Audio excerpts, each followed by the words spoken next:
What's up, guys? This is Outlaw Window Cleaner Radio. This is episode 86, and we are here with Peter Artusa of Window Wars fame. Go on, guys. What else? Window Wars, All County Window Cleaning, IWCA, used to be the police, used to be the 50s, all kinds of stuff. Peter's doing it all. He's like, hey, man, I'm leaving the gym. I'm like, and then I got to go home and cook my wife dinner. I'm like, I'm fat, and then I got to, I got to cook my family dinner too. So what's up, Peter? How's it going, man? It's going great, man. How are you guys? Wonderful. Tim is sharing. He's a sharer. He's a sharer. I share the video. So is it's it awesome to finally be here with you guys? I watch all your shows. It's great. Well, I tell you what, man, it's cool having you on because I just recently watched Window Wars. That's something that it's been out there forever. And Tim's like, hey, man, have you seen this? And send us the links. And I'm like, shit, no, I don't think I ever have seen that. Which one or two or both? I seen them both. I seen both of them. I watched them both back to back. I thought that was it's a pretty cool little series. I thought that was pretty neat. Got to know you guys a little bit.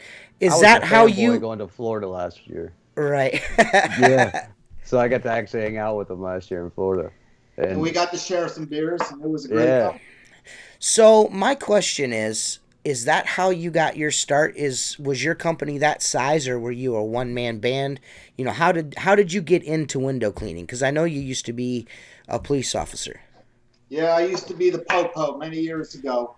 It really started back when I was in high school. My father moved us out of the Bronx back in 78, and in my senior year of high school. So we went to You were Montgomery, a senior in 1978? Yeah, man, I'm old. Dude, I'm 55 years old. You look good, Peter. You look good, Peter. Not a gay way, but you look good, Peter. Yeah. Fuck, man. Good for you, buddy. You're doing awesome, man. Good for you, dude. Thank you. So yeah, when we got to Montgomery, New York, this little po-chunk town, which is a great town. I grew up there.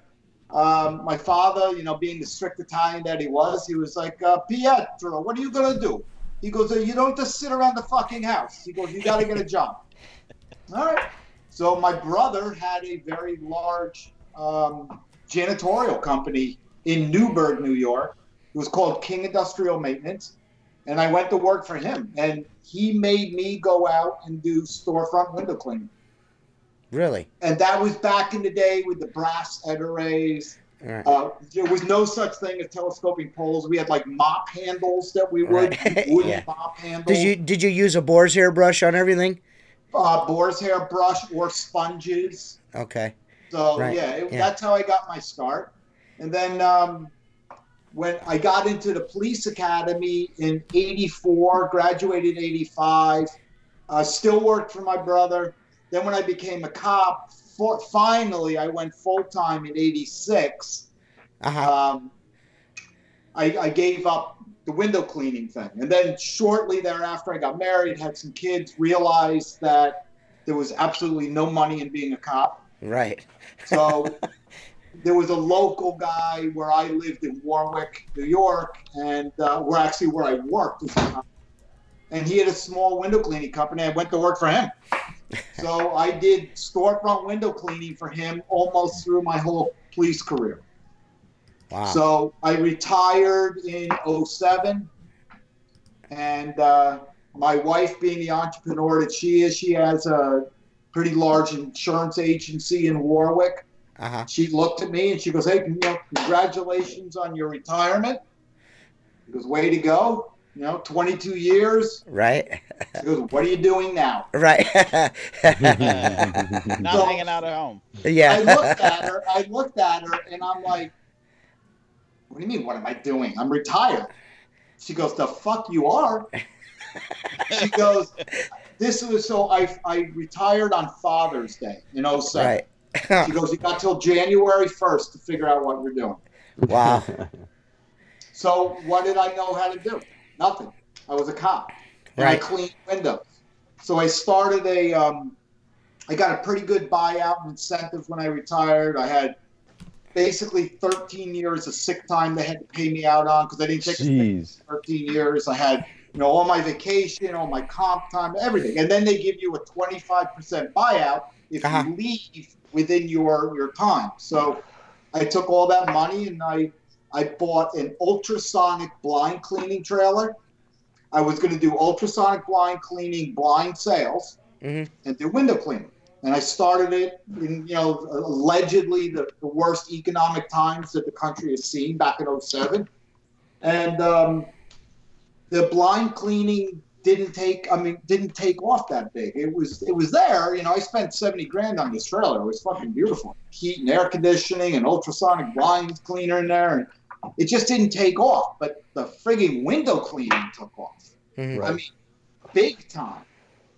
So I grew A Sparkling View, which was my company. I started it in January of 2008 and worked it all by myself for about the first 3 months. And then it got pretty busy. I hired my first guy. Then by the end of the year, I hired my second guy. We got it up around probably, around 400 or 500 customers within a 3-year period. I gave up the blind cleaning altogether. I sold the trailer, bought another truck with it. We still do blind sales, and we still do them to this day. So you kind of, that was around the same. I mean, Chris Lamborghini, he was one of your competitors then too, wasn't he? Chris Lamborghini's. Oh, I got a great story to tell about Chris. And Chris and I laugh because Chris is a friend of mine, and so is Alex. Right. WCR is. I could throw rocks at him. Right. All right. Do you? Do you? No, Chris is hard. So when I first started the company and my first advertisement went into a yellow pages, because back then it was yellow pages. I mean, right, of course. Yeah. It was internet, but nothing like it is today. Right. Chris called the office, which was in my house at that time, and he was like, "Who the fuck are you? I'll put you out of business. You stole my clip art." And, You stole my clip art. And my wife is like, "Who the fuck is this guy?" Right? Right. We laugh about it today, but if you know Chris intimately like I do, and, you guys know him, he's a passionate guy, and I get it. Yeah. Yeah, because believe me, I'm the exact same way. Right. When you have as much passion and entrepreneurial drive, sometimes you say some stupid shit. Right. I've said stupid shit to people, other window cleaners. Sometimes you just get out of your skin on shit, you know what I mean? You never know, sometimes you got to be passionate about something, If you don't stand for something, you'll fall for anything. So you got to, you got to do what you got to do. And then what ended up happening is I finally said, you know what, man, I'm not holding this grudge. And his building that he was originally in, I bought the building I'm in now, and I have a rental property up on the hill, and it's about 3 acres here. We just built these offices last year. These are all brand new that we're in. Okay. But his building was the next lot over. Oh, okay. So, and then he ran WCR out of this right here. This was a vacant building, and up here, I'll show you around. This was all nothing. It was no walls. It was just vacant. It was just a vacant building. Okay. And this is where WCR got its start, right in this building. He was running cool shit. Out the window over to like his other building, so he had electricity in here. So I said, you know what, man? I was buying stuff from Tom Tumel. You had him on last week, right? Yes, Tom. Yes. And I got a great story to tell about Tom, because Tom is an incredible man. He was awesome to have on the show, that's for sure. Yeah, he's a good guy. Yeah. Well, I could tell you that when I first started, like Racing Steam wouldn't give me credit. No one would give me any credit. Nobody would do shit to me.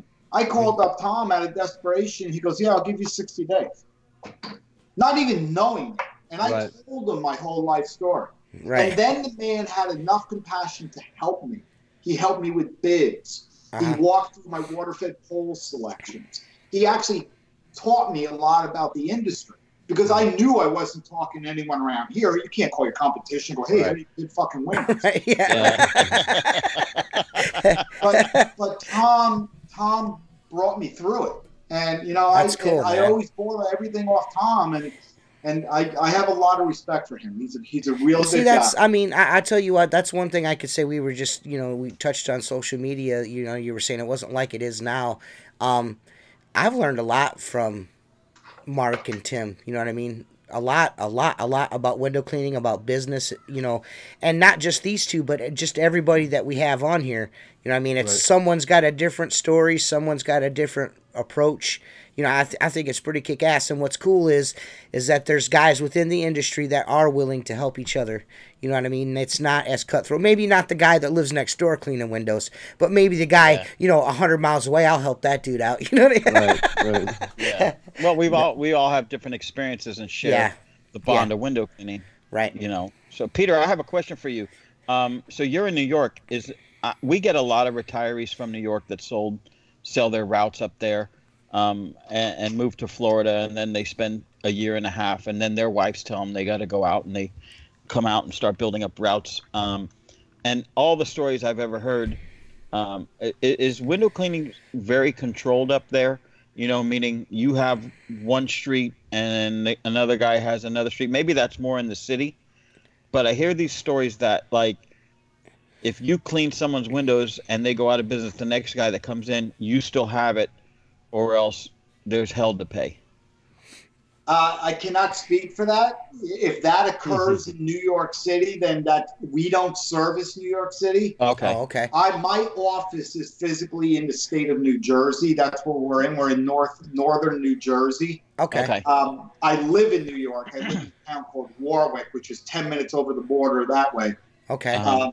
I can tell you that it is competitive up here. All right.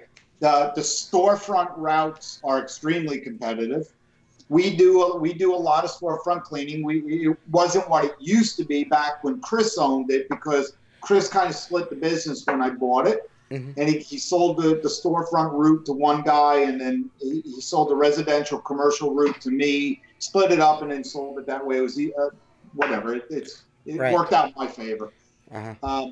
But we built the storefront route back up. I got 2 trucks to go out 5 days a week, every day, and they do my storefront. It grows slowly, but you don't make any money at it, right? Yeah. But what the main purpose is, which I think and I enjoy, is it gets me a lot of residential work. Because when my guys are out cleaning pizzerias, or they're cleaning grocery stores, or they're cleaning Walmart, everybody, what are the 3 things you always hear? Hey, can you clean my car windows? Yes.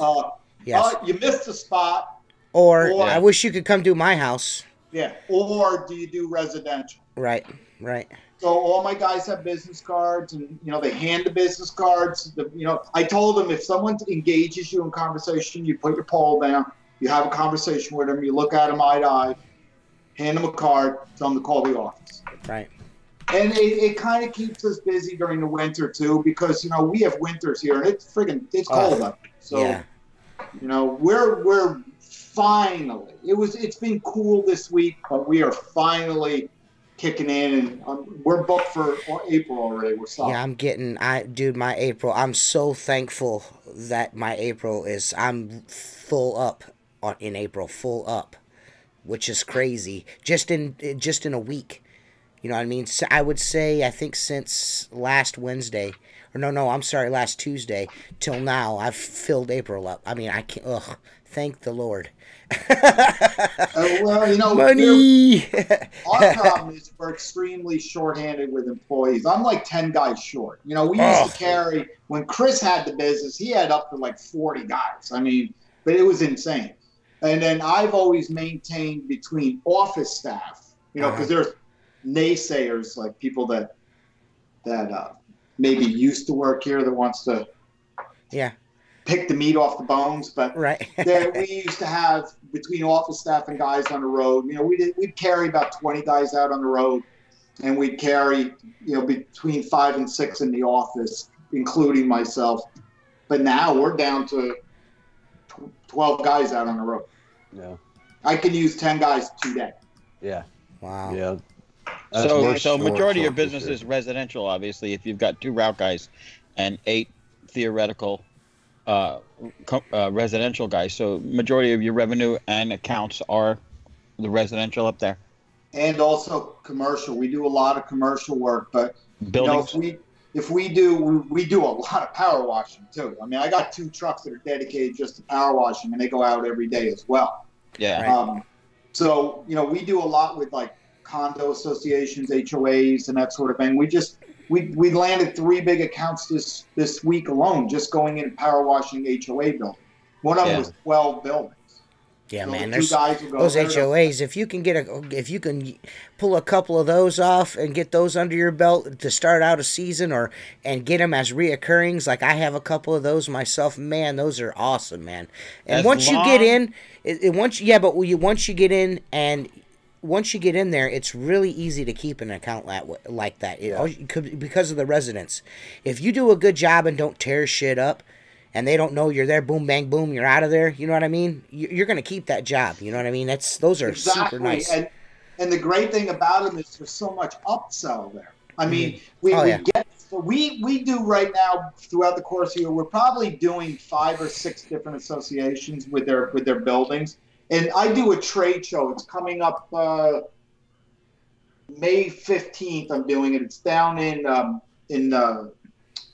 Secaucus, New Jersey. And the show is dedicated just to property managers, facility managers, board members of HOAs and that sort of thing. And we kill it there. I mean, it's great. And we do a lot of home shows. I got 4 set up over the next 3 months. I have a question from the Peanut Gallery for you, Peter. Jason Lehman would like to know, how do you pay your people? Is it hourly, salary, or percentage?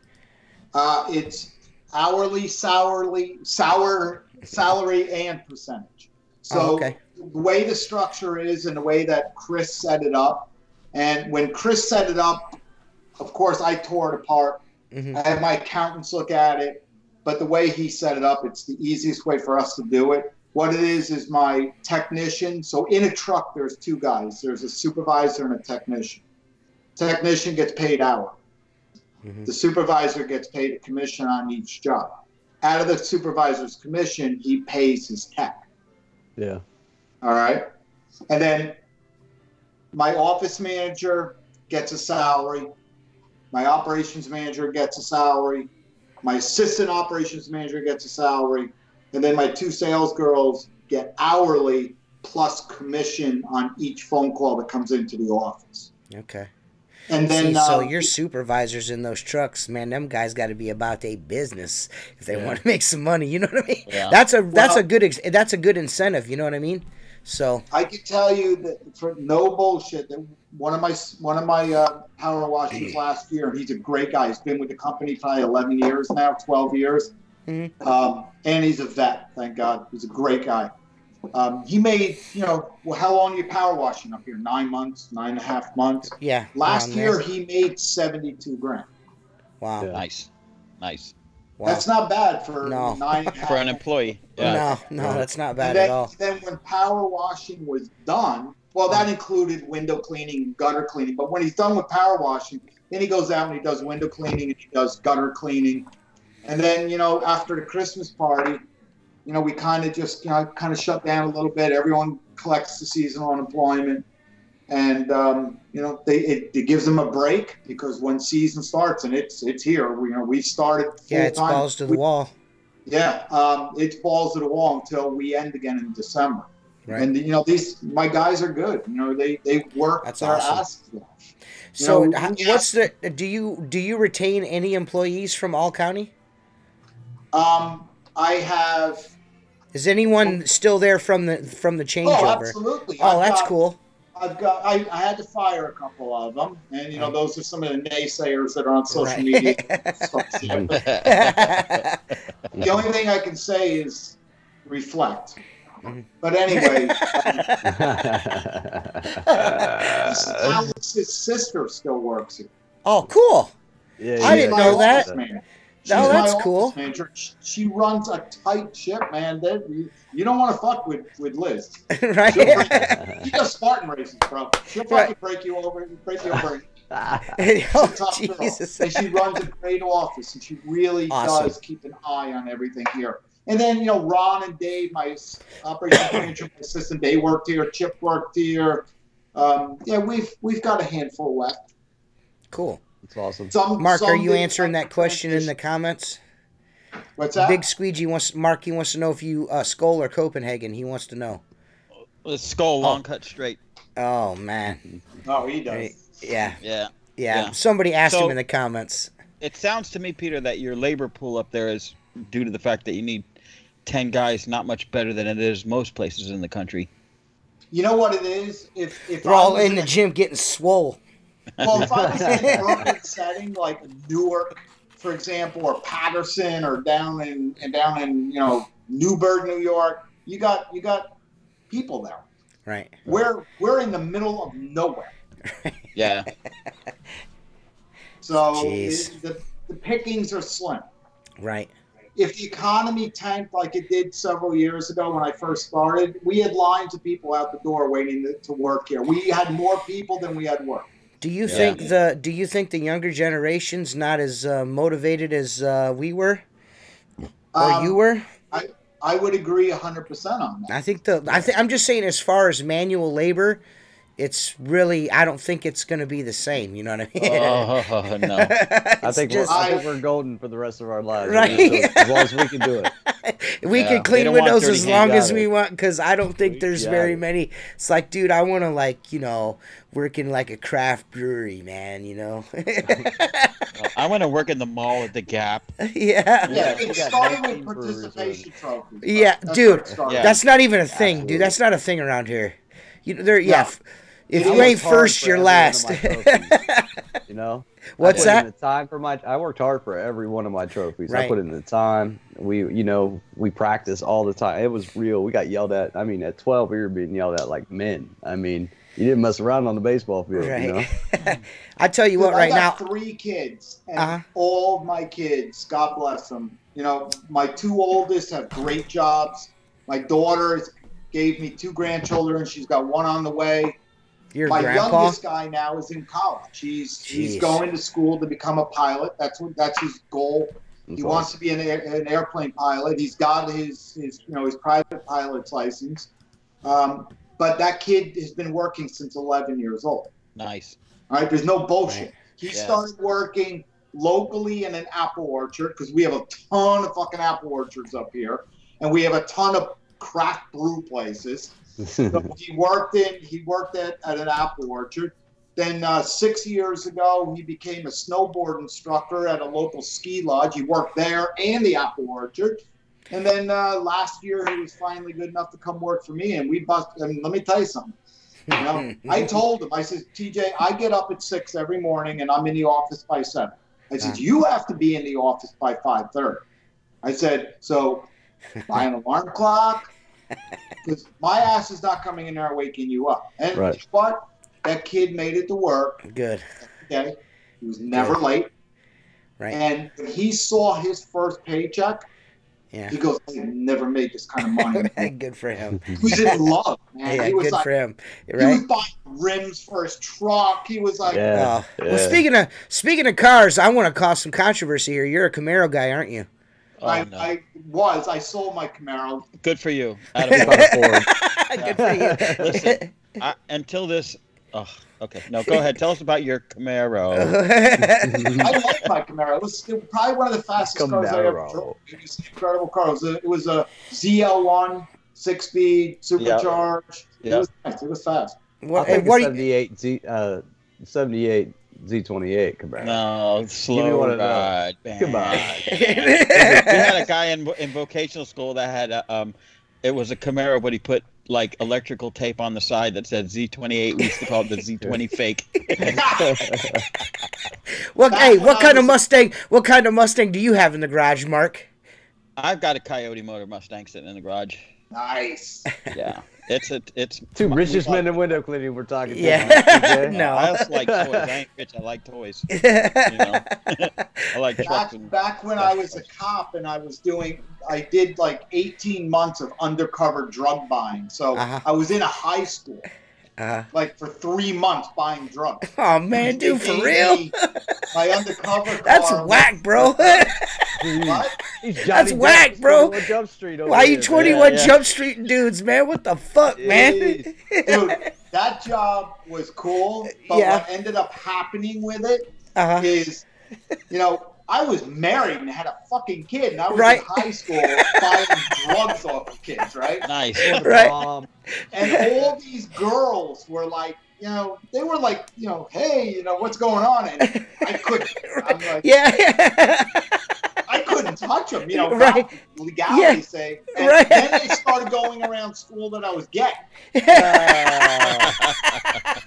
So yeah, that's great. That's crazy, man. That is crazy. It was a different time. When it's going around school you were gay, that's a bad thing. What's that? It's a different time. When it's going around school you were gay, it wasn't a good thing back then. Right. Not back then. No, not back then, no. You're Mr. Back then, Popular gay today. Back then, you go to the bathroom, you're getting beat up. Right. That's a whole different scenario. Kids were savages back then. They gave me an IROC Z Camaro as my undercover car with the tops on it. So all the kids were going, "Oh, look, the Italian retard out cruising." That's what they called the IROC. Yeah. Who was the guy? Who was the Italian guy or the other guy on 21 Jump Street? The Greco or Greco or Greco. Richard Greco. Yeah, Richard. That guy. Greco, yeah, something like that. Richard Greco. That's Peter. Yeah. It was a great experience. With IROC. Dude, it was a great experience, but I couldn't wait to get the fuck out of there and get back into uniform again. And once I got done with that, I made K-9, and I was a K-9 officer for 15 years after that. I had 2 dogs I ran. My first dog was Paco. My second dog was... Well, we got to know, dude. You got to tell us, man. What's the biggest amount of drugs you caught somebody with? With the dog? Yeah. Well, there was 2. There was this one little frigging asshole that was driving an old Daytona. Remember those Plymouth Daytonas? But it was like a cheap model one. It had the center console in it. Yeah. So I pulled the kid over for speeding, and I said to the kid, "Do you have anything in the car?" He's like, "Fuck you." So I said, "Do you realize I have a dog in the car, right? And if I get the dog out of the car and I'm allowed to do a cursory search around your car. And if my dog indicates on your car, I don't need a search warrant. I'm coming into your car." He goes, "You can't do nothing." Okay. I get the dog. I bring him out. The minute the dog gets to the car, he hits on the driver's door. I said, "All right, well, guess what, guys?" Anyway, long story short, the dog goes in. He rips the center console out of the car. Just rips it out. Fucking Dodge. He had 220 decks of heroin inside his. Wow. But that wasn't the biggest one. The biggest one was I got a guy with 2 keys of coke. Shoot your local heroin dealer. That's my sticker on my window, on my mirror back there. Yes, I had a guy with 2 keys of coke that was inside the car. That wasn't my case. Another police department called me in to do a search on the car. Man, that's crazy. And then crazy, I had some Roski dude that was driving a car through our town. He was speeding, and I pulled him over, and we did the search of the car with the dog. And when I opened the trunk up, there was 2 duffel bags in the trunk, and one bag had about 15 pounds of weed in it, and the other bag had nothing but cash. Oh, gee. Peter, money? Did you keep the money? No. Are you talking about Grandpa's Walker? Somebody says, on a serious note, is Grandpa's Walker still available? Do you know what we're talking about? Grandpa's Walker? Oh, well, Mark posted a picture of this walker, you know, like for old people, you know, when you to get around, and there's a fleshlight duct taped to the duct taped to the walker, and some dude just asked if it was still available. Yes, blue lives do matter. God, that was hilarious. Legalize it. Well, they do matter, but let's just face it. You know, there are a lot of people out there that ruin it too. So yes, it goes both ways. I completely agree with you there. In any it's occupation, a tough job, and There's cool window cleaners and there's bad window you know? cleaners. There's cool cops and there's bad cops. There's fucking good drug dealers and there's bad drug. I don't know if It's a lot of political. There's good window cleaner manufacturers and there's bad window cleaners. Yeah. There's all kinds of shit. It goes everywhere and all around. You know what I mean? It's a bunch of things. Yeah, it's tough. So I actually have another question for you, and this is, you were just recently voted onto the board of the IWCA or asked to be on the, how does that work? Well, it was kind of weird because when I've been approached for the last 3 years to join the board, and I've turned it down for various reasons. And then this year I was asked again. And I said, for reasons that I don't want to really discuss, I said, you know what? It's probably a good idea. Let me get onto the board. So they put me on the board. But then the next thing I know, there's a ballot going around with my name on it. So I don't know what the fuck happened. All I know is I'm on the board. So Awesome. And that's the second board I'm on. I'm on another board. It's a local board here in town. Okay. And it's a board called Heroes Indeed.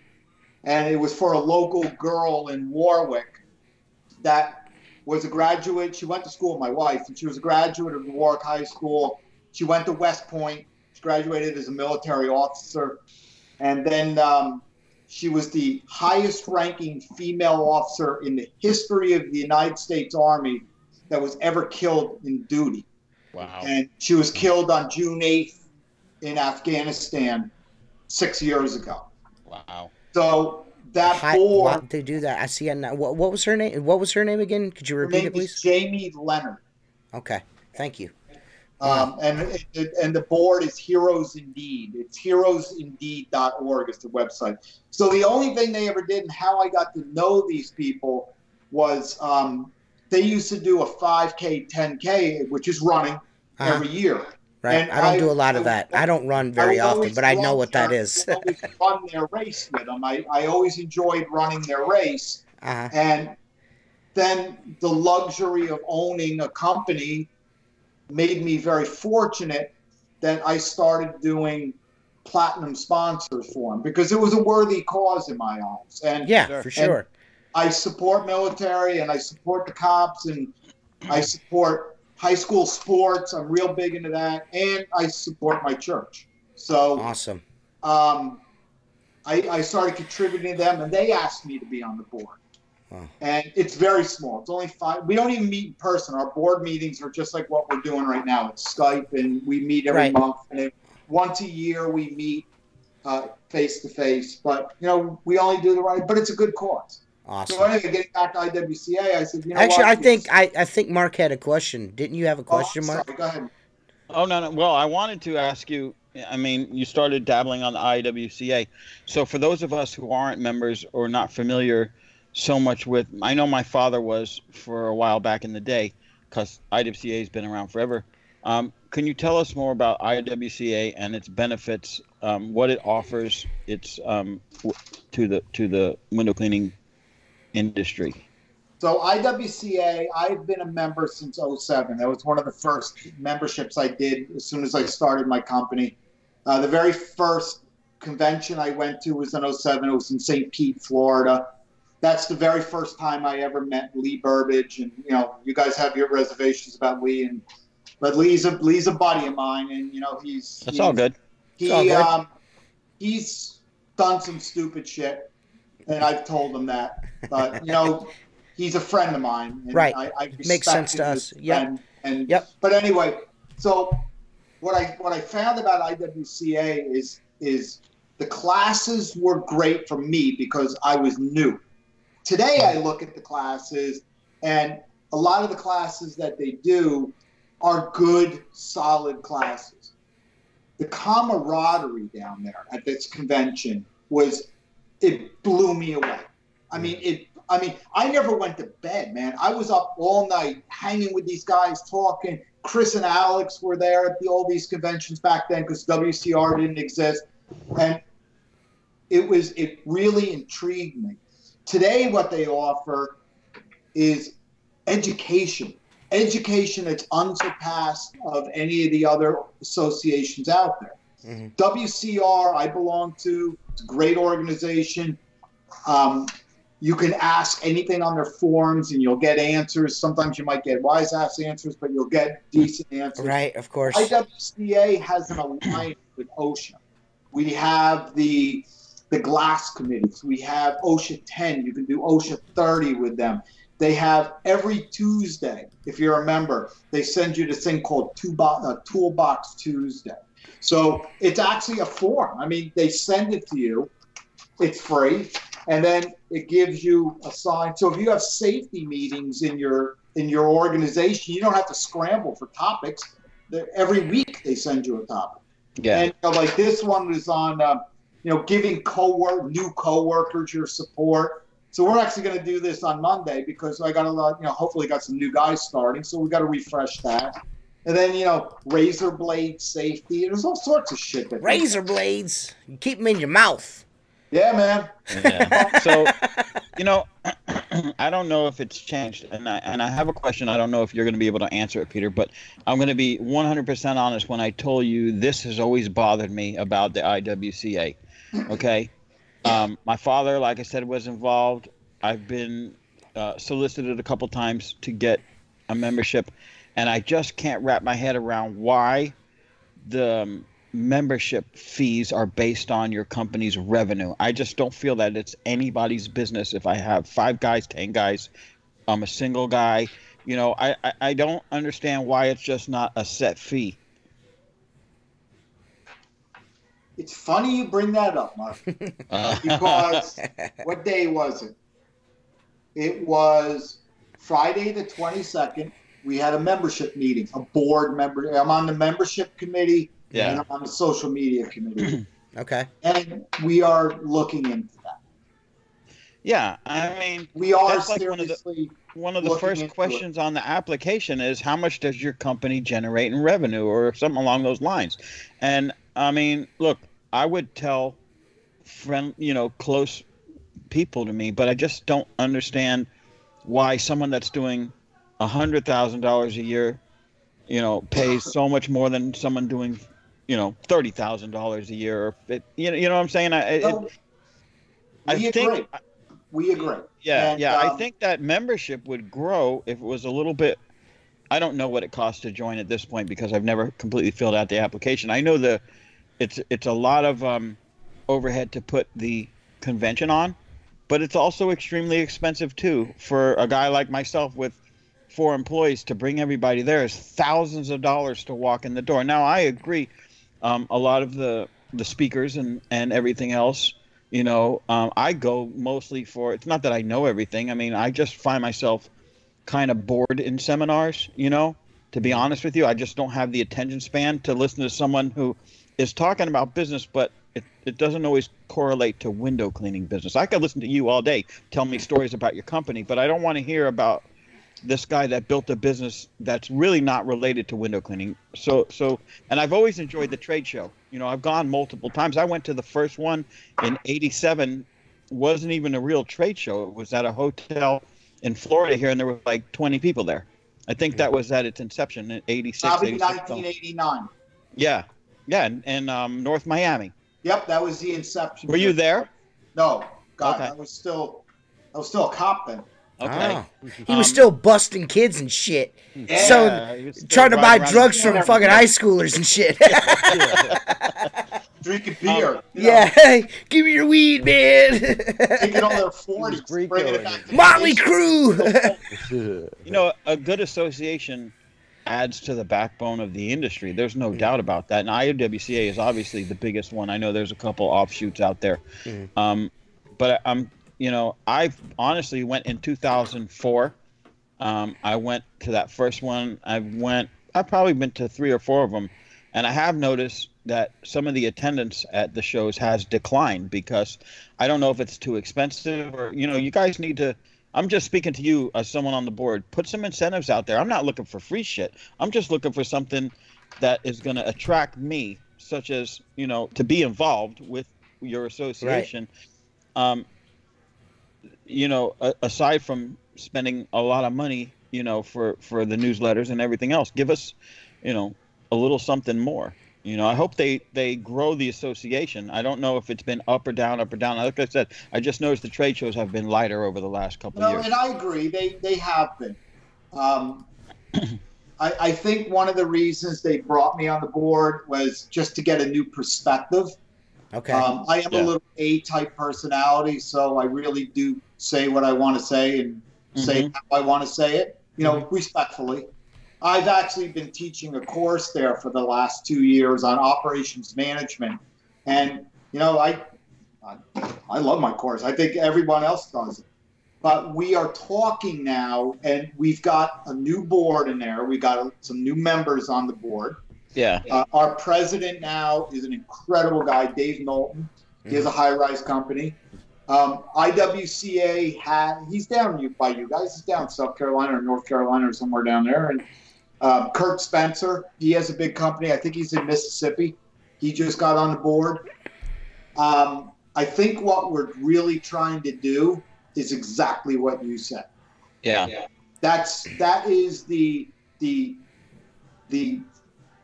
what is the word I'm looking for? The goal of the board is to grow membership, of course, and make the IWCA what it used to be. Yeah. They brought me on. Most of the guys are high-rise guys. They brought me on. I'm like one of the only, you know, bigger residential guys, and I'm putting insight into there that they haven't, you know, that they haven't seen in a while. Yeah. Right. But I do have to say that the training that they offer is unsurpassed of anyone else. It's preeminent. I mean, it's incredible. The OSHA alliance that we have. OSHA has a page on their website just for IWCA. Oh, cool. Now, is the I-14 recognized again, or has that been? There's a whole class on I-14 on our website. You can actually the I-14 standard. What's his name? Stefan. Yes, I've sat with his classes a couple times. He does all that stuff. And Stefan's still around. Still involved. Oh yeah, he runs the safety classes. I can tell you this: if you ever opportunity to go to one of the classes from the IWCA, Stefan did an amazing ladder safety program that I learned a tremendous amount with. And ladder safety program. Yeah, man, that's something I need to take. Yeah, but they still do it today, Mark. I mean, That's he crazy. was there in San Diego. He was there. I mean, What I'm saying is, if you put a room full of window cleaners, you might have 10 to 15% that are high-rise rope guys, and then you're going to have a lot of guys that, you know, majority of them are ladder climbers. And what you get out of that, because most accidents happen from ladders. I mean, the only accident I've ever had in window cleaning was 4.5 pieces of ladder. And after sitting, you know, through his class and actually spending some time and talking with him, it's very enlightening. It is, and that's why I think, you know, we have our first board meeting on April 4th, I think. I got to go down to Savannah, Georgia. So we're going down for the first actual physical board meeting this year, besides what we had at San Diego. And our convention is going to be in Savannah, Georgia. Yeah, I think I might go. Yeah. Try to make my class too. It's a good one. Actually, I'll be in Nashville on next month. I think it's in a couple weeks. I'll be in Nashville doing that class for that power washing association. And Peter, it's pretty cool. We have a question for you from Seth Byers. He would like to know, what is the IWCA going to do for programs or classes for members that are mostly residential in IWCA? So that would be something like, you know, maybe the ladder safety course and things of that nature. What are you guys? Do you guys have anything specific geared towards most guys that are primarily residential window cleaners? Do you have anything, you know, specialized training? We're working on it. If you go on the website, you can see, which is iwca.org. You can click through almost everything with the exception of the members and see everything that we offer. And it all comes part of that membership when you join. I agree with what you said, Mark, about the you know, if you're $1 million company and you're paying this and that, and we all know that people are lying. Of course they are. My needy Aunt Tammy needs a shout out. Yes, Aunt Tammy, we are going. Aunt Tammy. Hey, Tammy. How's it going? Aunt Jackie and Aunt Tammy were watching at one point. I don't know if they're both still watching, but my lovely Aunt Tammy and my enchanting Aunt Jackie were watching at one point in time. So getting back to the residential question, we understand this, and it was, and it always has been thought as the stuffy old guy association, you know, like WCR's convention, the huge convention is like guys like us, you know, and that's what's there. Right. IWCA will have a booth at huge convention this year. We're going to be there. I'm going to be there. I'm actually bringing a bunch of my guys down to the huge convention too, and we're going to sit there. I might be doing something with them. So we are actively, and you're going to see changes coming up. That's great. I really need to, and we know the need to also. We can't abandon the high-rise guys because they need the representation and the education just as much. But we really do want to go back into teaching the residential classes, power washing classes. We're not really about power washing. The PWNA is much better suited for that. Right, and, of course. You know, we're opening to partnering up with any of these associations to help us grow and thus in turn help them grow as well. And I know that's what we're looking to do. Just a suggestion, Peter, you might find interesting, and I don't know if they've ever done this, but have they ever considered giving 3-month free pass, per se, to the IWCA so that they could see the benefit of those letters that you get on Tuesday and access all of the website just to, see if you can hook them in? You know what I'm saying? Because a lot of guys go on there and they say, well, I got to fill out this big form and this is going to cost money. And right now I need more equipment. I need to make payroll. You know what I'm saying? And if you offered a trial period. Like a free trial period, just to kind of. 30, 60 days, yeah. I think you must have bugged our blast board meeting. He was there. Yes. Because a lot of this stuff is coming up. Yeah. It's incredible to see that when you get a new board, you get new energy in this board, and we got new guys and younger guys, that everything is coming out to that now. Yeah. And I am not free to speak because I just don't have the authority to do it, nor I can't say we're going to do this. But everything that you're discussing is in discussion. Yeah, you're talking about it. See, and that's cool, man, because anybody that's watching this or is going to listen to it later on that maybe has any questions, I mean, it's I guess if they were like, man, this just seems like the old Stuffy Guys Network, you're here saying, like, hey, we're actively pursuing ways to liven up the situation and try and make this more accessible to everyone than just the old Stuffy Guys Network, which is cool, man. That's cool. That's awesome. They just got to make it like, I just walk around the IWCA convention anytime I've gone, and it looks like a big dick contest. Who's got the biggest one in the room? And I'm like, and that's the nature of a blue collar street job, But I mean, God, it just gets monotonous, I mean. No, it gets tiring. Yeah. No, I understand exactly what you're saying. I can relate 100% to what you're saying. Yeah. I mean, look at Tim. Look when we were in Florida last year. We had a good time. We were out drinking and having a great time. Tim didn't even know where he was when I saw him. Tim didn't even know where he was. Did you see his karaoke videos? Oh, yes. Karaoke? Oh, dude. With the cowboy? Hey, let me ask you something. Too much fun out Peter, you were not a board member when it was in Orlando, correct? No, I just became a board member last month. Good, because I snuck into Orlando. It was the funniest thing ever. You're talking to the police right now, right? Yeah, you just No, narked No, you're talking to the window cleaning police. He's talking to freaking Richard Green. Carl Robinson wants to know, why does the IWCA call itself international when it has nothing to do with anything outside the USA? Because Lee Burbage comes. Oh, see, there you go. That's why. So you bring in one limey and it's an international thing.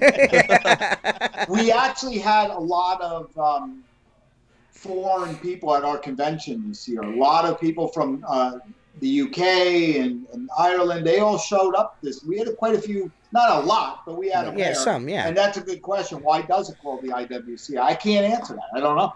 I don't know, man. He's like, shit, I've been here. I've only been here for a little while, man. Yeah. Shit. When I was there in 2004, it was in, I think, Atlanta, Georgia, and me and one of my employees were up there, and we were playing around on the speed contest, and we were watching everybody else, and we were doing it, and we're like, we got this so beat. And then all of a sudden, a busload of Orientals and a busload of French dudes show up, and I was like, oh my God. I'm like, do you do anything else besides this? And he goes, we start practicing about 3 months before the IWCA. Jeez, man. Yeah. I'm not good at cleaning windows. I suck at it. I'm only good when there's checks involved. You know what I mean? Right. That's the only time I'm good. I don't want to do it any other time. Yeah, anytime. That's the only time I'm good. We went to Kansas City, Missouri last September, and everybody was like, let's see how fast you can do the storefront. And they were like, it's your turn. And I'm like, who's paying me? They're like, well, nobody. I'm like, well, I ain't doing it. Right. I do this shit every day. I didn't come here to make. I come here to make money. Another big dick show. TJ and I pull up, and pants are around ankles, and we're like, "What's going on here?" It's the big dick show. So, Peter, is there? I mean, we've had you for 52 minutes now. Is there anything you would like to say? I mean, I know you said we had you for about an hour. Are you good, or do you want to keep going? I'm good for the next few minutes. Yeah. All right. All right. I'm keeping an eye on things. All right, okay. I'm just asking, is there anything, well, like if you're going to make a final point, what would that final point be? What would you like everyone to know about the IWC? Is there anything special going on for you? Are you going to be places so guys can talk to you in person? Stuff like that. Well, I will be at that Nashville power washing event next week or in 2 weeks. What the hell? I can't even find April on my freaking calendar. I'm going to be flying in on the 11th. My class is on the 12th, and then I'm flying right back out on the 13th. Okay. So I'll be down there if anyone wants to talk. Dude, just, I'll buy you a beer and let's bullshit, because that's one thing I enjoy. I do enjoy is buying beers. Shop. I do enjoy talking shop, and I do enjoy listening to other like-minded business people. Right, because, of course. If you say that you know it all, then you got to get out of that fucking room and go somewhere else. Bro, I'm telling you, the best thing about the conventions is after hours in the bars and in the lobbies and just having those beers with them, getting that different perspective on other people's businesses, because everybody's talking at that point. I can tell you right now, the getting together with the bullshitting in between everything in Kansas City, that was better than anything else we were supposed to be there for. I mean, I just want to camaraderie. It's that's all I'd be interested in anyways. So I got a question. The trade show was pretty cool. Does Peter Artusa still wash windows at all, or are you an office man? I was washing windows up until probably 5 years ago, but I do occasionally get bored in here. Or I'll have some lag time and I'll go out and do a storefront. Or like last year, I was going out and checking up on the guys just because I was bored here. And I would pull up to a job site, strap on, and I'd be climbing ladders. 12-inch or 18-inch? 12. I'm a little guy. So 12-inch strap on? How tall are you, Peter? I'm 5'8". Okay. That's important. That's important. Still the shortest one around. Yeah. So, what is the future for your company? Are you kind of at cruising altitude, or you still want to grow? Yeah, that's a good question too, because let's face it, we all want to retire eventually, right? Yeah. Of course. I would love to. My wife has got like 4 years left. My son's got 3 years left in college. So the 4-year mark, 5-year mark is important. Yeah. I would love to, pass this on to somebody that really knows their shit.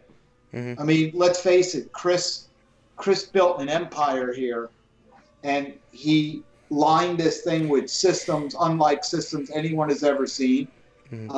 We still adopt and use everything or to a point that he's put in here. We fine-tuned and made the systems better. We've eliminated some. But you know what? Tennessee or South Carolina is looking really nice to me right now. Yeah. And I would like to still, retire and still have everything working and be able to enjoy my wife because everything's working. And yeah, that's right. You know what I mean? I know what you mean. Once my kid's out of college and hopefully he gets picked up by a national airline, which I'm thinking is going to happen probably pretty quick. There is such a shortage of airline pilots. I have a buddy that's a private pilot, and my brother been in the Air Force. He retires in like 130 days after 20 years, and he's already been hired by American Airlines. So there is my buddy Barry, that's a pilot. He said there is such a shortage of pilots now. They're taking anybody. So your son won't have. So I can go and fly planes. TJ as well. I always laugh because when I was on the phone last night with you, TJ, I'm like, hey TJ, I was talking to you, and my wife goes, are you talking to TJ? I go, I am, but it ain't the TJ you think I'm talking to. So he wants to fly JetBlue. Now, no matter where I fly, I always fly United. It's just I have the whole thing with them, and I have the TSA pre-check through them, and I just got it. And I was talking to one of the pilots when I went to San Diego and Newark, and she told me that United alone has got 600 pilot openings right now. Oh yeah, wow. They're all wow, crazy. Yeah. She goes, basically, if you could pass the mirror test, which if you put the mirror under your nose and it fogs up, you're hired. Yeah. I told my son that, and then my son came home for Easter break, and it's just cool to be with him again. When he was growing up and up until college and all through that, it was like, get the fuck out of this house. Right. Then he leaves, right. And it's like, damn, I missed that kid. Right. All my children are just incredible, but he is an old soul. He really is, and that's awesome. He's coming to the huge convention. So if any of you guys come there, you can get to meet him there. He loves coming to that convention. Yeah. He loves hanging out with Dad in like Thad and Chris's room till like 4 a.m, and he watches everyone get drunk and he laughs at them, and he's this beautiful kid. But he's a huge hunter, a huge fisherman, loves snowboarding, and I'm really proud of this kid. I got to pat myself and my wife. Man, we just thank God every day that we were graced with these kids that we have, and you know what it is. We can all have fun. During the winter how everyone is just fucking at each other's throats. I mean, we're like a bunch of old fucking women. We really are. Yes. But now, if you notice, there ain't shit going on in any of the books because everyone's back to work. Right. So, I got time for that shit. I guess. Yeah. I'll bullshit and laugh along with the rest of them. But the bottom line is you got to answer to yourself, man. And if you're a dick and you're a dick to people, believe me, it's going to come back and bite you in the ass. For sure. I can't say that I've never been a dick to somebody because I have. But I realize that if you're a dick to me, then you're going to get it back. Right. But the thing is to treat people with respect. Right. And I love my life, and I love this industry. And I'm going to do whatever I can do in my 3-year term, even if it goes farther with IWCA, to do and share the knowledge that I have. And I carry knowledge, unlike some other people, just from being a cop and learning people and reading people and street experience. And the whole entrepreneurial trip has blown me the fuck away, man. I love being a business owner. Absolutely love it. I enjoy it. It's a good time, and then there's other times where I'm like, man, what the fuck? We all have that. But, TJ, you wake up in the morning, bro, and you know what? You're the maker of your own destiny. Yeah, there's no beating that. There's no beating that. No beat. Right. No. Nobody else is going to tell you what to do that day. You got to get it. You got to have that motivation, And, employees can be a pain in the butt, and, you know it. But let's face it, happy hour ain't that far away. Once you narrow it down, you got the right crew in. I mean, it's like a fine-oiled machine, man. It runs like a machine. And I'm extremely fortunate that I'm allowed to do stuff for my employees that, you know, they never had before I came. You know, we do an employee appreciation day every I seen your dinner. I seen your dinner you guys had, man. That was, you guys posted pictures on social media. That was pretty cool. It was like you guys all got together, got all dressed up, had a very, very nice dinner. Well, that was for Christmas. So Christmas we have our party, and then I do the employee of the year, then the second runner-up, the third runner-up. We give those awards out and they're always followed up by cash. In August, I always do an employee appreciation day, and I let the guys pick it. Where do you guys want to do for the day? Like cool. Last year, they wanted to go to this amusement park by us, so we went to the amusement park. And then when we were done, we spent like 6 hours in a bar, and we drank and we ate, and it was just cool hanging out, right? You're right, right. The year before that, they all wanted to do paintball, so I rented this paintball place for a half a day, and we spent the day there, and then we all went out to lunch. And then we have this place. Fuck it. I'm coming to work for Peter. Yeah, shit. Let me have one of the. Hey, will I qualify for a supervisor's position? If I fill out the application, will I qualify for a supervisor position? You can absolutely. Yeah. I'll be your tech.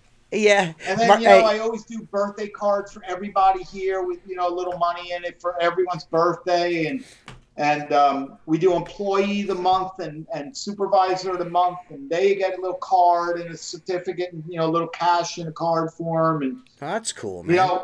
You got to keep. But you know what I found, that sometimes no matter how much or how good you keep guys and make them happy, there's just some dudes that aren't happy, miserable, and they don't want to be. There's just some people that are just never gonna be happy. It's just nothing you can do about it. No matter how much you help them or do for them, they're never going to make them fucking happy. And the worst problem is, you get some guys that have an attitude problem. Right. I do. I have a chip on my shoulder. But they don't see it because it's their attitude problem. And then they wonder why they get fired. And then when they get fired, they have a bigger chip on their shoulders because now, who the fuck are you to fire me? Right? I tell you what, man, I was a very difficult employee. I'm sure a lot of my bosses are like, this fucking guy, man. But, I've never been fired from a job. Never been fired from a job. And I'm a total douchebag. Everyone knows this. This is public knowledge. I'm like one of the biggest dickheads on the internet. And I've never been fired from a job, dude. I just went to work. I needed money. Yeah, I need money. I'm going to work for Peter because I want one of those cards with envelopes. There's a lot of envelope stuffing going on over at Peter's house. Right. Yeah. And I can tell you that I've never been fired from a job either, but I've only had 5 jobs in my entire life. So I'm with you on that. I don't have a lot. I think maybe 6 my whole life. So 6 or 7 jobs I've had. So my wife's got me beat. She's had 2. Wow. Yeah. Well, so I mean, shit. And then she works for me. She comes in here on Saturday mornings and does the weekly bookkeeping for me. And no, she doesn't get paid. Because she's my wife. Do you Power Wash Plus would like to know? Do you believe in Bigfoot? Bigfoot? Yeah. Oh yes, dude. Yes, sweet. I believe in Bigfoot. I believe in UFOs. Yes. I believe in ghosts. Right. All right. So here's a great story about a ghost. Okay. Let's hear it. No bullshit. So my house I live in Warwick. I found that house because I was working on the job. I was a cop, and I got called. I got done work at 3 o'clock in the afternoon. We worked that week. I was working 7 in the morning till 3 in the afternoon. I get called at 2:30 in the afternoon for a strange smell. So I'm That's like, when you raided my bathroom, huh?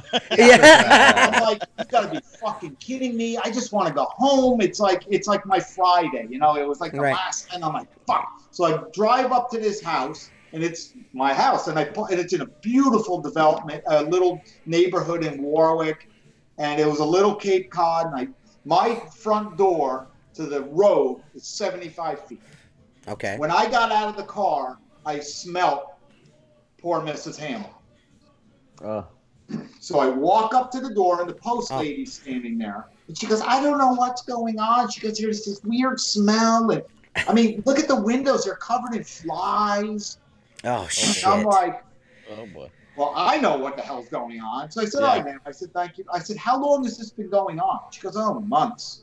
I go, and you're just fucking calling? Months. Isn't the mail stacking up by now? I end up calling the squad in. I was the senior guy on my squad. I called this brand new guy in. God bless him. His name's Brad Harm. He's still a buddy of mine today. Brand new on a job. I said, Brad, your job is to go into that house and go find the dead lady. Oh, shit, man. And he's all like, brand new shit on. And he's like, and he, boom, kicks the door in. And he goes in. And I was like, what? And he was out of the door. Like, I can't imagine. 10 seconds, just spewing puke. It was just everywhere. And all these fucking flies are coming out of the house. Well, call the coroner, and the coroner estimated she was probably there between 4 and 6 months. Oh, wow. Now, I found her in August. That's when it was. So I'm going, wow. I have experience with a dead body in an apartment, so just you talking about it's bringing the smell back. It's so bad, dude. Go ahead, keep going. I go in the house after we get the old lady out, and I'm going through like an address book, and I find there's like the address book has like 3 names in it, and one of them was a woman that lived ironically in Warwick, Rhode Island. So I called her up and I said, Officer Artusa, I said, do you know a Mrs. Hamilton? She goes, yeah, that's my mom. I'm like, all right. I said, I don't really want to be the bearer of bad news here, but, we found your mother deceased today in the house. And she goes, oh, really? She goes, did you go through the house? I'm like, no. I said, we just took your mom out. She goes, could you lock the front door and get out of the house, please? I'm like, okay. She goes, I'll be up in 3 days.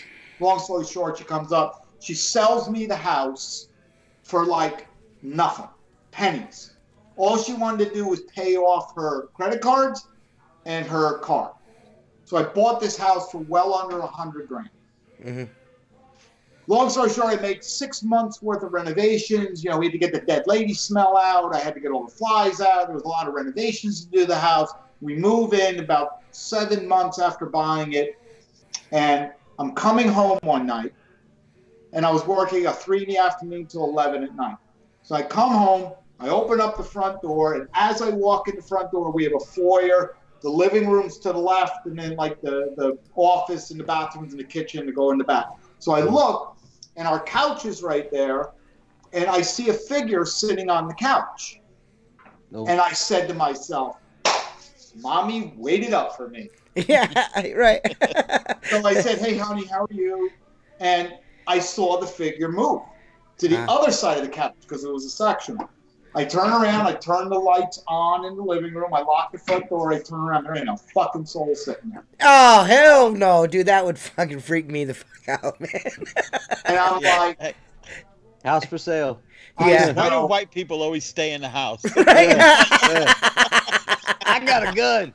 I thank that old woman to this day, every day, for giving me that house. Because, you know what? I went upstairs, and I'm looking, and there's my wife, like, with the covers over her head in bed. I'm like, honey. She goes, what the fuck? She goes, I'm sleeping. I go, I got to tell you this story. She goes, tell me in the morning. She'd go back over. Right. That's crazy, man. So you ever see her since? You ever seen her since?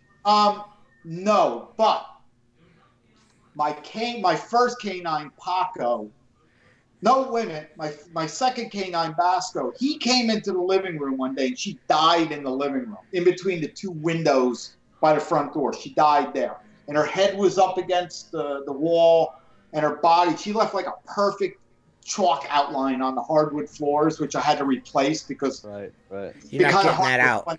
The body imprint on my you're floor. not getting. Yeah, you're not getting that out. So one day my Basco comes in, my police canine, and it was probably around this time at night, about 8:30, and he's like creeping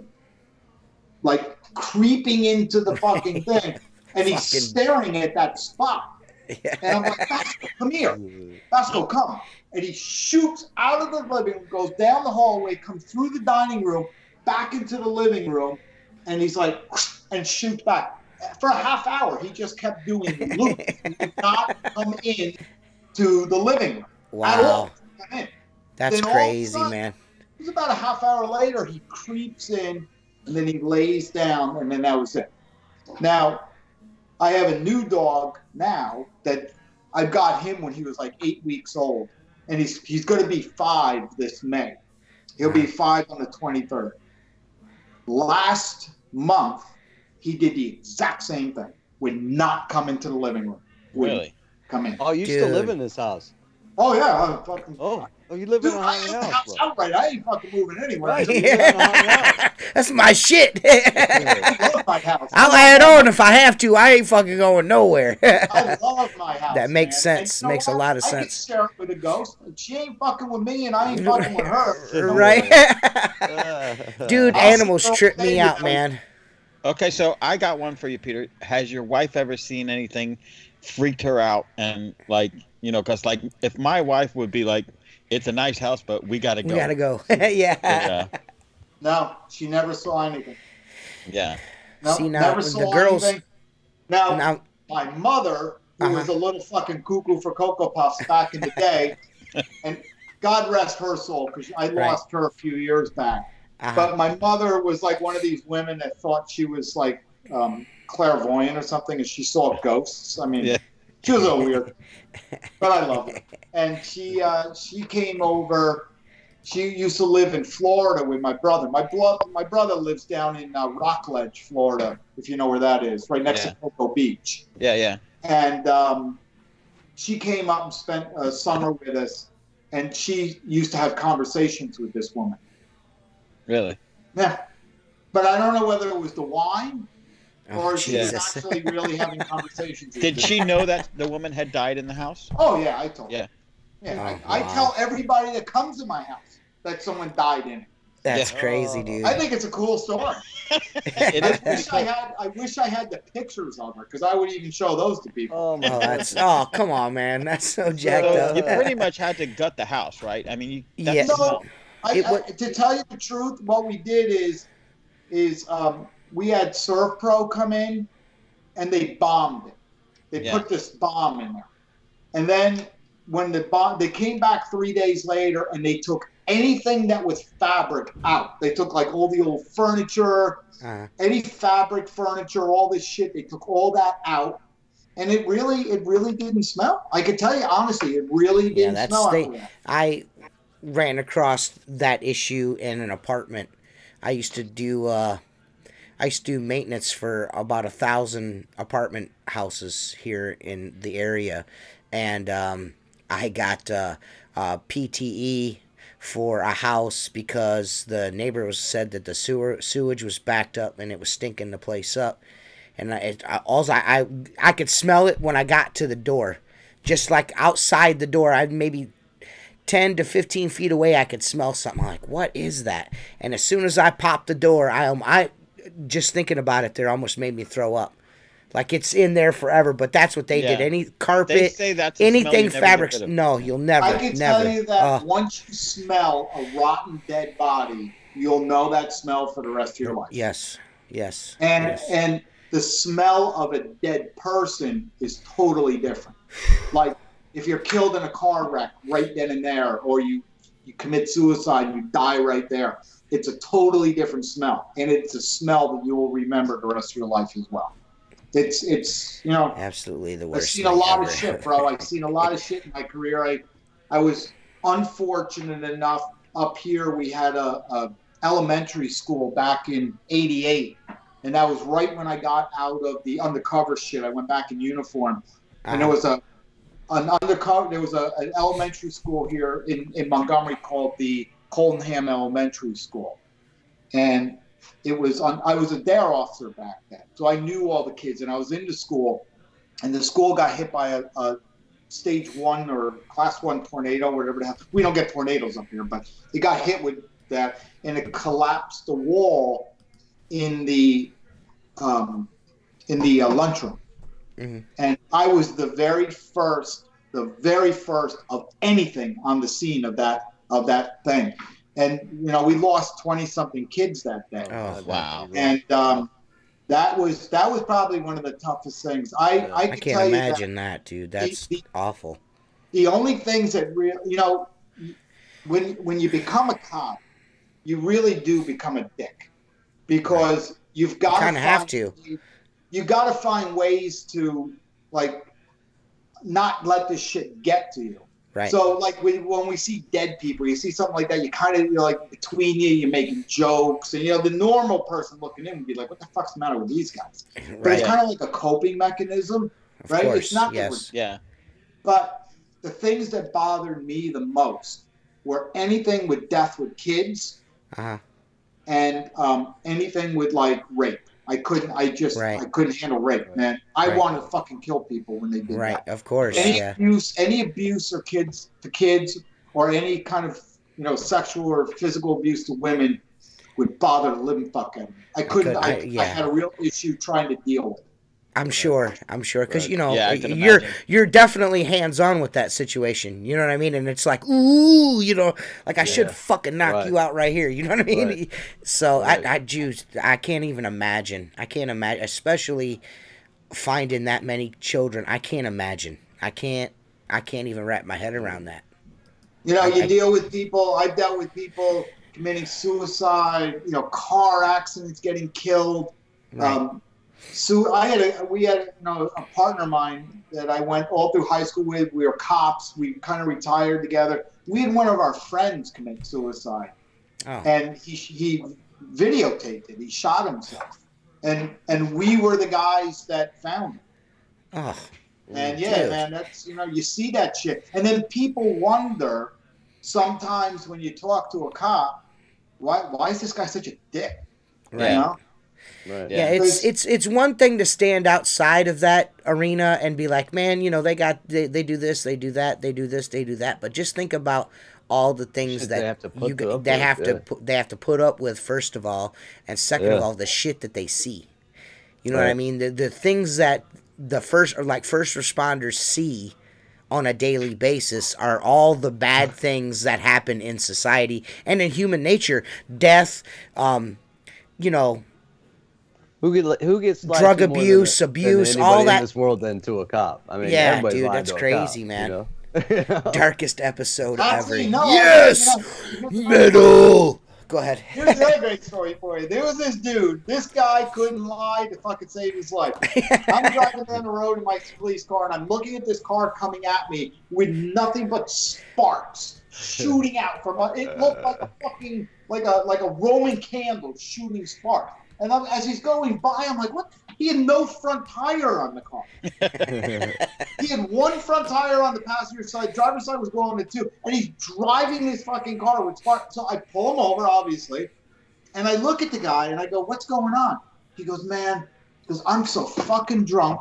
He goes, I'm just trying to get home, man. I said, all right. I said, how much did you drink? He goes, I don't remember. He goes, I drank too much. I go, what happened to your tire?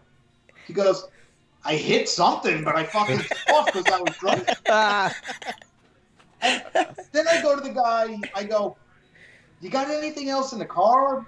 He goes, you got any weed or anything? He goes, oh, dude, I just bought this ounce. And he hands me the fucking ounce. I'm like, all right. I said, anything else? He goes, like what? I go, maybe like handguns, grenades, machine guns. We're trying to make. He goes, I do have a handgun. I said, I said, what else is he? And he's handing me knives. He's handing me knives. I felt bad about arresting the guy because he was like a sad sack. He was just, and I'm like, oh, come on, dude. He goes, all right. He sits in the car, and I'm clearing up the scene, waiting for the tow truck to leave, and all of a sudden he's banging his head against the window, and I'm like.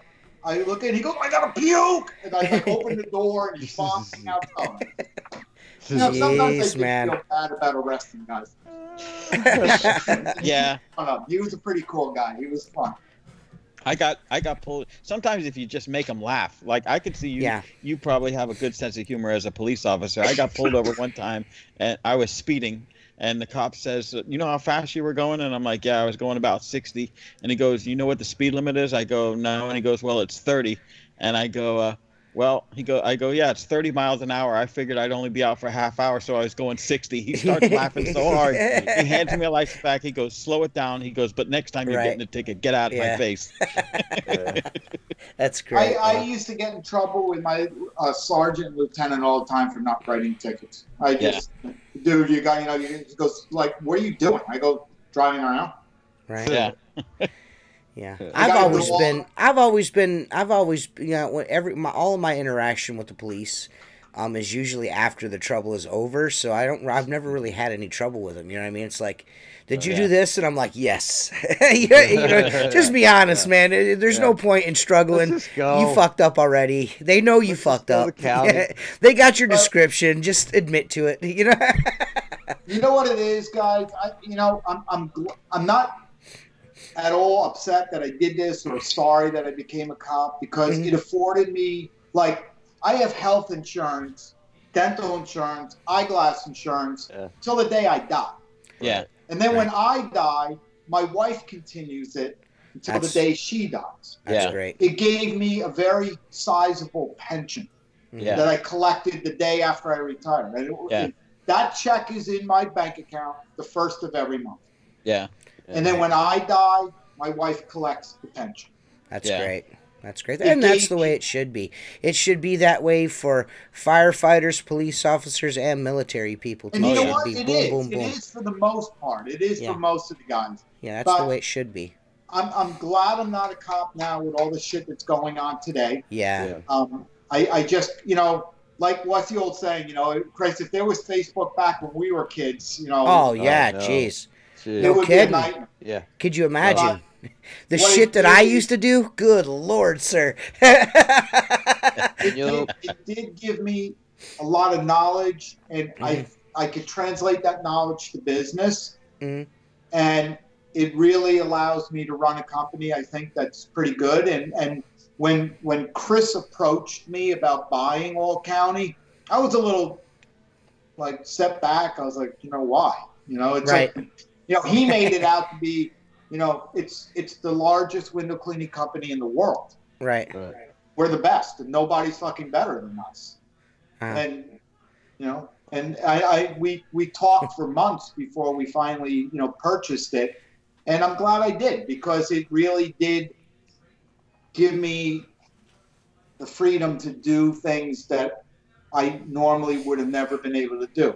I love being able to contribute money to not-for-profits. That's a huge thing with me. I love being able to, if my church needs something or a not-for-profit in town needs something, and they come to me and they, you know, believe me, I'm not a sucker. No one's coming to me and going, oh, I need this or that, because I'll fucking shut you right down. But if it's a true worthy cause, and it's something that will help my community or help kids, I love being able to do that. And not everyone can say they can do that. Right. You know, they really can't do that. And I said to my wife, I said, the biggest thing that I love about being an entrepreneur and being the entrepreneur that I am today is that I can give back now. Because for my entire life, I took. I did. Took shit. And I was a greedy motherfucker. Richie says that cops should receive free flashlights for life. You guys should get flashlights forever. We should get free coffee is what we should get. Free coffee and Most donuts. Of them do in uniform, right? Yeah. I never ate a donut. I'm not a donut guy, believe that or not. Yeah. You never eaten a donut? Get the fuck out of here. I know. I've eaten donuts, but I'm not a donut guy. I don't want to eat donuts. And that was one thing I never, ever did. I would never go to a Dunkin' Donuts while I'm working in a fucking I used to see that all the time. Yeah, there's when I clean Dunkin' Donuts, they walk in and get their free coffee all the time. Yeah, I would never fucking do that. I just thought it was smart crazy. man. To this day, I laugh when I see a police car at Dunkin' Donuts. Oh, especially nowadays, because you know somebody's taking a picture. You know what I mean? You know somebody's taking a picture and posting that. Yeah. Like, look at this fucking douchebag. You can't shit today without somebody taking a picture of something. Oh, yeah. And that's why I don't understand why people are stupid. You know you can't commit a crime. You know you can't do stupid shit. You're not going to get away with it. I tell my employees, We have a strict no smoking policy in my company. When you're on a customer's property, you do not fucking smoke. I don't care whether they're home or not. You do not smoke. Just that simple. I don't smoke. You don't fucking smoke. Right. You want to smoke in the woods. You want to smoke in a truck. You want to go, wherever. Go smoke. Fucking do whatever you want to do. Not do it in. So last year, one of my customers sends my operations manager a video. Hey, how come all your guys were smoking? What? Dave shows me the video. I look, and there they all are, sitting on their toolboxes, smoking cigarettes, taking a break, and this lady's under her porch. Yeah, that's bad news. Yeah. I was pissed. I picked up a 6-story building that that story made me want to smoke a cigarette.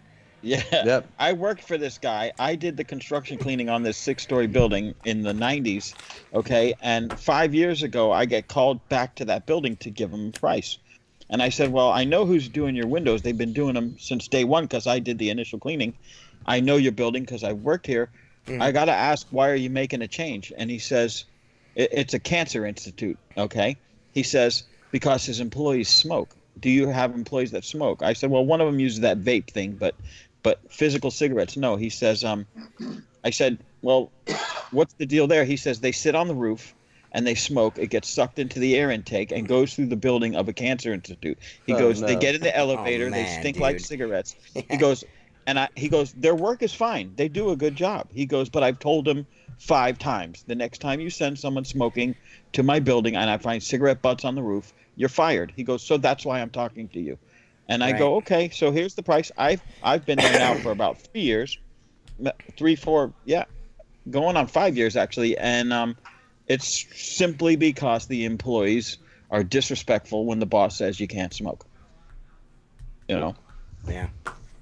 I don't smoke. I don't smoke on people's houses. I don't really think that's cool. I'll hop in the truck and have a cigarette. You know what I mean? If I need one. But usually, once I get to the house, I'm there. I don't drink. I don't drink no water. I don't smoke no cigarettes. I don't look at the cell phone. I'm cleaning windows. I'm pissing a bottle every once in a while. I'm cleaning windows and getting the fuck out of there. I'm not trying to dwell. I'm not trying to take breaks. I mean, I would be the best supervisor on the squad, dude. And my envelopes would always be stuffed. I'm not going to be the best. I'm going to be his technician. I'm not going to set my standards that high. I'm not going to do it. Before I came, the big story here is we also have a strict no using the customer bathroom policy too. Okay. Don't use their fucking bathroom. Right. If you got to go that bad, get in the truck, go drive down the street to a deli or something, go use that. But before I came here, one of the guys, this is the story I was told, had to use this woman's bathroom. But she never told him, or he never told the woman, the homeowner, that he was using her bathroom, shitting in her bathroom. No. So he starts shitting, and he realizes there's no toilet paper. So then he takes her fucking towel, cleans his ass with the towel, and then tries flushing the towel down the toilet. Sounds like I guess the moral is that Chris told me or Alex, one of the guys told me that it was like a $3,000 fix. Wow. Because he flooded her fucking house. Yeah. And then they had to get people in to get the towel out of the and then the whole house stunk of shit. We do a house on Put in Bay. I still do the house, thank the Lord. But we do a house on Put in Bay over here. It's out in the middle of the lake. It's like a 45-minute trip, or half hour, 45 minutes, depending on the weather, trip over on the car transporter. We went over and did this house, a construction clean on it. The whole back of it, it's been in videos, is 4x8 sheets of glass. It's just all glass, the whole back of this.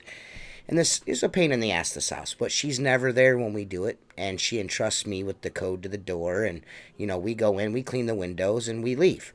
Well, one summer we booked like too many jobs on the island. And if you don't get off the island at a certain time, you ain't getting off. So, we were hustling to get this house done.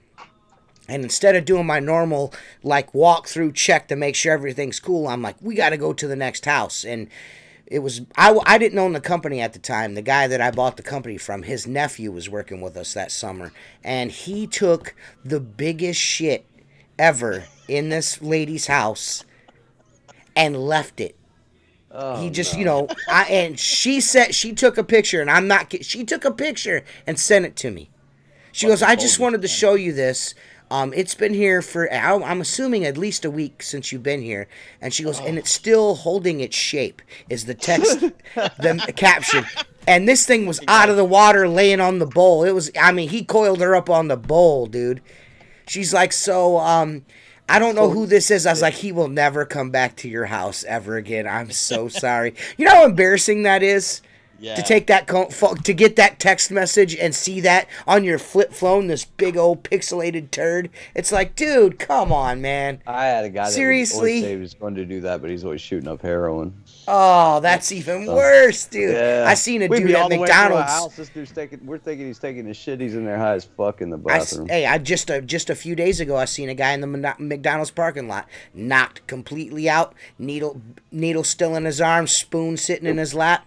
Just we're in done. $600,000-$700,000 homes with single mom, or not single, but moms home with their little kids, and he's in there shooting heroin in the bathroom like an idiot. Yeah, dude, I don't know. I can't take those guys shows. Listen, before I go, I just want to just re-hit this, and then I'm going to let you guys enjoy the last 30 minutes. 30 minutes. Yeah. Go ahead. So anyone that does want to speak to me, free off, just call the office. I mean, you got my numbers. It's there. And I will help anyone do anything. And believe it or not, I am friends with my local competitors here. There's a guy that is like 4 towns over. He's a good friend of mine. And, we do help each other. If he has a business question or I have one, we bounce shit off each other all the time. I genuinely do enjoy helping people. So awesome. If anyone does need a question answered or they want to shoot something off me, it's a great idea. IWCA started a mentor program this year. So I actually do have a guy out in Phoenix that I'm mentoring now, which is kind of cool. He has some struggles in his business, and, I don't have the answers for everything, but if I can't get an answer, just a little guidance. I have a vast array of people that I could ask. I mean, how many window cleaning groups alone are on Facebook? Of course. Yeah. Right. Yeah. How many friends do I have that are window cleaners? I literally have friends from California to the fucking state of Maine that I know, probably in almost every state that has a window cleaning business or is a window cleaner. Right. And that's the cool thing about our, our group of guys. And, whether you're a fucking outlaw or shoot law or an asshole or reaching, whatever the fuck you are. Right. We are all in the same shit together. Exactly. Right. We are all in the dirt together. So the guys can check out IWCA.org. You can read everything on there. You just can't get into the training. And if anyone has questions about that, feel free to contact any of us, man. There's a lot of guys on the board. Okay. George Aguilar, I don't know if you know George. He has Empire High Rise out in Kansas. Yeah. My good friend Diego, remember Diego? The guy that's on the roof. I mean, Diego's my brother, man. Yeah, he's an awesome cat. That dude's a hell of a story, that dude right there. That dude is not a fucking quitter, man. That dude's a beast. He's not. And he's the biggest motherfucker I've seen. He's big. Is he? On the receiving end of that guy. Right. But when Diego fell off that roof, I flew out there like in a week, and I sat by his bed, and I was just he was in coma for months. But that sucks, dude. Right. And without the backup of instead of just tearing each other apart, if you don't like someone, just fucking shut up and leave them alone. Why start shit? You know what I mean? And I'm not saying that to you. But I'm talking the petty bullshit that goes on. That's true.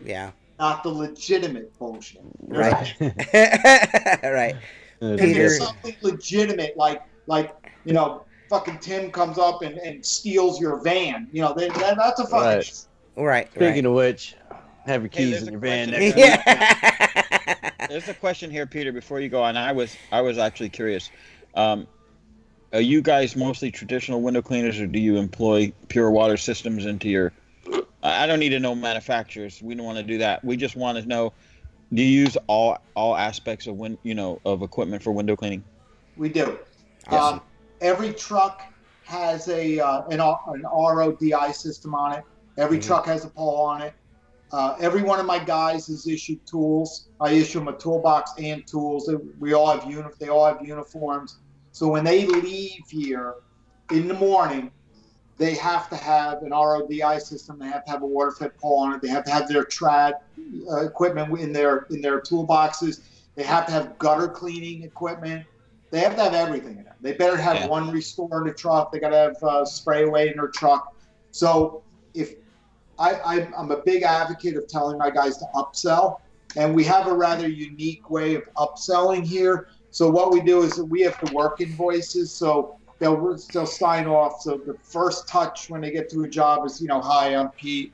This is John. We're here to clean your windows. John will primarily be working outside. I'll be working inside. This is how we're going to do it. Halfway through the job, the supervisor will go, hey, by the way, we're about halfway done. So could you start, kind of like looking around, and if you see anything, please come to me and let me know if there's something that doesn't meet approval. And then at the very end, before he goes, he'll take the work order, the work invoice that he fills out, and there'll be maybe tiger stripes on a gutter, or maybe there's algae on the roof, or whatever the fuck it is, chandeliers need to be cleaned, and he'll write it on the work order. All right. Then he'll go, oh, Mrs. Jones, it was a pleasure, collect payment, or they pay by credit card, however they're going to do. Oh, by the way, you ever seen your gutters, those black stripes on your gutters? Yeah. Those are called tiger stripes, and I just wanted you to know they were there, and we can correct that for you, and that's it. Get the fuck out of the house, go to your next job. Yeah. So when they come back, my office manager, Chris's sister, Liz, she does a wonderful job of batching out in the morning. She batches out the next day, running cards, doing the checks. And then she'll see on the work order, because she'll highlight it, gutter cleaning. And then the sales girl, we have the two girls out in the sales room, and we divide the alphabet. So A through M and then N through Z. So if it's an A last name, she'll give it to that girl. And when we make the follow-up call, hey, this is Shannon from All County Window Cleaning. We just want to double check, make sure everything is okay at your house. Did everything come out okay? Any concerns, any problems? Okay, that's good to hear. We also are going to send you a link to please give us a Google review. And by the way, we noticed that, John said on the invoice that you had tiger striping on your gutters. We did have the opportunity to price that out for you, and this is going to cost $225. It's called, gutter whitening. I have an opening on May 1st. You wanted me to put you down on the schedule. Nice. Yep. Nice. Pretty good. Making money, Peter Artusa. Yeah. And that's kind of the way that was the thing I did a few years ago with doing upsells. And it's not setting the world on fire, but it's working fairly well. So let me ask you something.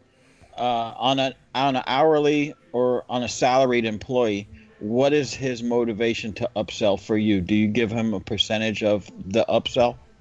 None of my guys on the road are salary. They're all either commission or they are hourly. Now, if the supervisor did that and John comes back and then Mrs. Jones says, oh, yeah, I definitely want to get the tiger stripes off. I want to do gutter whitening. Can you get me on the schedule? Then I will give him a very, very small percentage of that upsell, even though he doesn't have to do the work. That gives him the incentive to do the upsell the next time. Cool. It all adds up for everybody. Everybody wins. It hasn't set the world on fire as of yet because, when we get going, we're busy. These guys, we're dumping 4 or 5 jobs in each truck when they go out. So these guys are kind of like on time frames. We give a 2-hour leeway, to our customer. And they're in a kind of hurry to get it going, but they do remember to write it down. And it's not a perfect system, but it works fairly well. We're doing it. But the biggest thing is doing the reminder, the follow-up calls. We do reminder calls before, and then we do follow-up calls after the job. And that's when the girls, because the girls get hourly and they get commission on everything they sell on the phone. Oh, nice. So they're like firecrackers right now. They want to set the world on fire out there. So they're always trying to upsell something. Nice. Well, and then Peter, blind sales is the same thing. I take care of all that. We still do blind sales here. So I do all the blind sale consultation. I do all the measurements. I do the installs. Okay. I was kind of asking. I was getting ready to ask you what kind of participation level you have on that end, and you just kind of answered it right there. Yeah, that's what I do with blind sales. Usually, everything internally in this office. I got a beautiful, nice office here, and I'm all day doing all my social media. I'm doing all my marketing. I handle all the marketing in the company, all the social media platforms. At any given point, there's anywhere between 3 to 5 Facebook ads running at all times, and it's not. It's strictly for appearance. It's to when someone clicks on Facebook, they'll see my ad pop up, and that way we belong to 8 chambers of commerce. I do a lot of networking. I go to all the networking events myself. We do several shows like trade shows, like home shows, and that we do those. And I do all those, and I always bring one of the 2 of the girls with me to man the booth. It's cool. It's fun like that. For the people that just sit there and want to start a company, and they sit there and stare at a phone. If you want to be a business owner and you want to do it, you got to dedicate. You got to put the time into it, and it doesn't happen by itself. People don't get it. I'm one of those guys that when I look at these Facebook pages and someone posts a picture and go, "How much to bid this house?" That kind of God off. Man, I shouldn't be like that because they're new, they're learning. But do what the fuck I did. I would call window cleaners like across the country and go, "Hey, I'm Peter Artusa. I own this company. I'm just started out. You got like 5 minutes to answer some questions for me." Right. And you know what? Most of the time, everyone I call was really cool about it, and they were actually people helped me. Yeah. I would never call somebody across the street from my office, but I would. I spoke to a lot of guys down south. I spoke to a lot of guys in the Midwest, and then also on the West Coast. And Tom Two-Mouth was my biggest help. He was incredible. He was a really cool guy. And you know what Chris and Alex got going now? They got that those forums. And then what IWCA, man, the training on their website is it's unsurpassed about safety. There's endless amounts of information out there, including this awesome podcast that we do. I mean, I feel like this is the preeminent training center in the world for window cleaning. And I will agree 100%. If you want to know how to talk shit about window cleaning, this is the spot. This is the spot. Peter, it was absolutely wonderful having you on. I'm so glad that you did this. Peter Artusa. Yeah, you did it. You did it 43 minutes longer than you said you were going to, which is even awesomer. I told you. I was like, it's going to keep going. Yeah, we all. Everyone's like, do it like 20 minutes, and then they're like, oh shit, it's already over. Yeah, it blows right past. But it was awesome to get to know you. For especially the stories about being a police officer and how you started out. That's super awesome, man. That's some stories we haven't heard before on here. So was some interesting stuff. So it's my pleasure, bro. Thank you very much. Hey, where'd you get that shirt at there, Peter? What's that, sir? Where'd you get that shirt at? Where'd you get that shirt? What website you get that shirt off of? I had to buy this fucking shirt. we charged one of the richest men in window cleaning. Yeah, we had to fucking charge you double. It sure as fuck wasn't me. I ain't the richest by no means. I might be the richest spiritually, but do you have Gucci shoes? Do you have Gucci shoes? Do you have Gucci loafers? Yeah, don't get me started with that. Oh, that's for next week's podcast. Yeah, that's for next week's podcast. Yeah, have fun with him if you're there. That'll be the one I don't watch. He was already on way back in the day. Yeah, he was like the second or third guest we ever had on the show. I can tell you that's without saying anything, those are the type of people that stir shit that is unnecessary. You don't need to stir shit. You don't need to call people out because you're fucking bored. Right. Because what's going to end up happening with people like that, it could be you, it could be me, it could be anyone. All of a sudden, one day, you're going to be someplace and you're going to have a fist go right in your fucking mouth. Yes. And it is. Good people, ain't he? It's really fun to do that. Right. Yeah. Oh yeah. Occasionally, yeah. Occasionally, there's call for that. Occasionally. Occasionally I do like the look on their face when they're laying there going, "Holy fuck." You know, my favorite saying is all when I see that happen or I do that to someone is like, it couldn't happen to a worser dude. You know, good for you. I'm so glad that you got socked in your ear hole. There's no need for that. You know, if it's fun and we're just having fun, it's one thing. There's ball busting and then facetious asshole just to stir people up. Yeah, that's it's unnecessary, man. Yeah, you know what? Yeah. Let's just put it this way, and it's a fact. If you, God forbid, or I, God forbid, died today. Right. And today is what? Wednesday? Mm-hmm. Right? By next Wednesday, no one will know who the fuck I am. Yeah. Right. True story. Right. All right, with that, I'm going to be out. Guys, all right, dude. Have a good day. Thank you for letting me come on your show, man. Thank you for coming on. Pleasure. We'll see you later, buddy. See you, dude. That was awesome, guys. I hope you enjoyed the podcast with Peter Artusa. It was nice to get to know Peter. I really thank him for his time, and I know the fellas do too. So if you want to check out the org, check out www.iwca.org and check them out. Bunch of training, bunch of reading. They're changing things over there, so maybe the things will change for the better over at the IWCA. That'll be awesome. But especially with Peter on board. Yeah, definitely, especially with Peter on board for sure. So it really sounds like there's a tide change over there. So that's pretty dope. Yeah. I don't know. I think Sunday we have Luke the window cleaner coming back on. Got this cool hat today, fellas. Yeah, we got these cool hats from purewaterpower.com, dude, and these tumblers. Wow, thanks to the guys Tom Tumoth and Trevor Shamblin over there at purewaterpower.com for the cool gear. Came out weird. Oh, yeah. Yeah, boy. Oh, speaking of that, somebody ordered stickers, and they wanted 2 black Outlaw Window Cleaner skull and squeegee decals. I just got those decals today, so I will send those out tomorrow. I didn't have any black. They were blue, not black, so that's my bad. So, but I'm sending them out. I didn't forget. That blue on that silver looks sharp. Yeah. So, I think we're just going to take the rest of the show off. There's only like 10 minutes left. I'm going to play you guys a little something, and then we're going to get the hell out of here. You know what I'm saying? Put that out separate if that's what I will right afterwards. But this has been Outlaw Window Cleaner. We'll see you guys Sunday. Go to www.outlawwindowcleaner.com. Check out all the wares. Don't miss this. Yeah, listen. Nobody go anywhere. Yeah. You don't go anywhere. I don't know about all that, but good. Hopefully it works. Good. Hopefully it works for you guys. But I really appreciate everyone watching. Thank you, Peter, for coming on. Go to www.simpole.com. Check out Philip's wares so he doesn't post it in the group and drive us all crazy. And go to www.windowmagicsupply.com and check out all of their wares, folks. And we will see you next Sunday.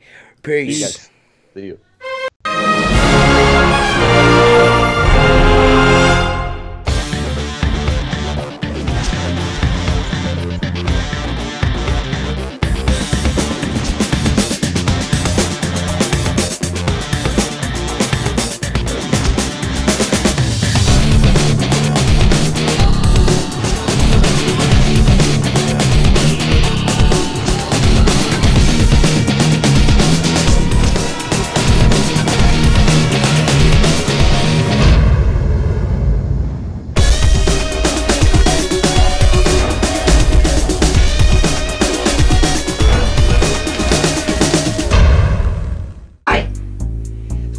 Here with some more innovations for window cleaning. Well, Willie here, yeah. I'm here to demonstrate my newest innovation in window cleaning, the Cheap It Built 3000. Not as good as the Done Wrenched It Pole 9000. This is just a prototype. Prototypes, you see, I got a large channel holder here, a medium channel holder here, a small rag pouch, a steel wool holder, and of course my extra large rag sack. Rag sack, that's what I'm gonna call it. It's my rag sack. Rag sack. Innovation. So what we got here is what you do is you stick your channels in here like this. Like this in here, you put your big channels in there. It's a big channel holder. That way, you don't even need a truck. You don't need a vehicle or a van. You just hold every goddamn tool you ever bought on this belt here. On it, you just put all your channels in there. All my channels in here. This is an extra large channel, put it there. Put a medium channel right there, and this one. I know what you're thinking. I know what you're thinking. These are just prototypes. The other ones will be better after you buy these ones. I'll give you the other ones. I'll give you what you're supposed to get the first time. See, you put a rag in here, put rags in there, or you could use the rag sack. Stick all your rags in there. I got it zip tied right up. If you can't zip tie it, why buy it, boy? Shit, look at that, look at that. Holds all kinds of rags. Shouldn't have used a Ruffles bag. I should have used a Lay's tater chip bag, but this one works just as well. This is just a prototype. When you buy the prototypes, I'll put the money into better ones. I'll buy Dorito bags the next time. But as you can see, the functionality here, I mean, you bend over, you might get jabbed in your side. It's all right though. You got every goddamn tool you ever own on your side. Rag holders. See, I put American flags on everything. That's what I do. I put American flags on it so you buy it. Yeah, that way you think I'm a regular, genuine article feller here. Innovations, yeah. Before I get any further, I need to know what kind of water bottles yins use. I like these water bottles because it's all natural. And I got this water bottle. It's universal. I know what you're thinking. It's cup holder. It ain't. You ain't never been to the drive-in. There ain't no more. So what we did is we made this special innovations. Innovations, yeah. What you do is you get your air gland kit. You put this right here. That way when you're doing winters, you can squirt water on the winter, and then stick that right there. Or it's completely modular, like my home. Yeah, you can put it here too. You can put it on your belt, put it around your neck, put it in your pocket. You know, put it in your sister's cleavage. It don't matter. It's gonna hold water wherever you go, wherever you innovation. And we need you to innovate more. So what I'd like to do is reach out a special olive branch. Anyone that would like to try these for free, send me money and then I'll send it to you. That's what I'll do. Yeah. Who don't want to have cheap logo all over them, you know? Like, you know, gross product placement, cheap it. Yeah. But you know, this is all duct tape and zip ties. You know how we do it. If you can't zip tie it, why buy it? If you can't duck it, fuck it. Yeah.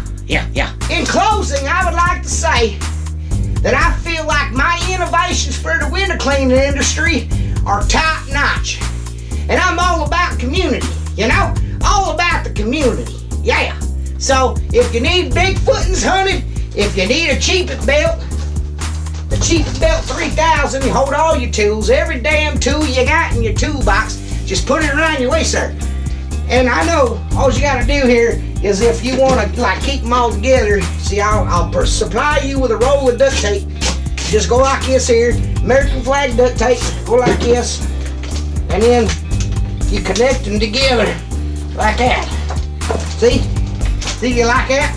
No shitty Velcro or nothing like that. You just duct tape it together. Everything works good like that. I feel like if it's an American flags on it, it's gotta be good. It's gotta be good. You can build your own belt. All I'm gonna do is get rectangular shapes and different lengths and sizes and sell them to you, and then you just stick them together. I think it's great. My latest invention, it's still in the process of being made, so I don't want to reveal it here, but it's a doodle bug. What you do is you put a scratch pad on it, a non-scratch pad, some steel wool, and you go like this with it. Man, am I innovating them, or I'm innovating. Sharper than bear claws and slicker than do shit, boy. Woo! man. System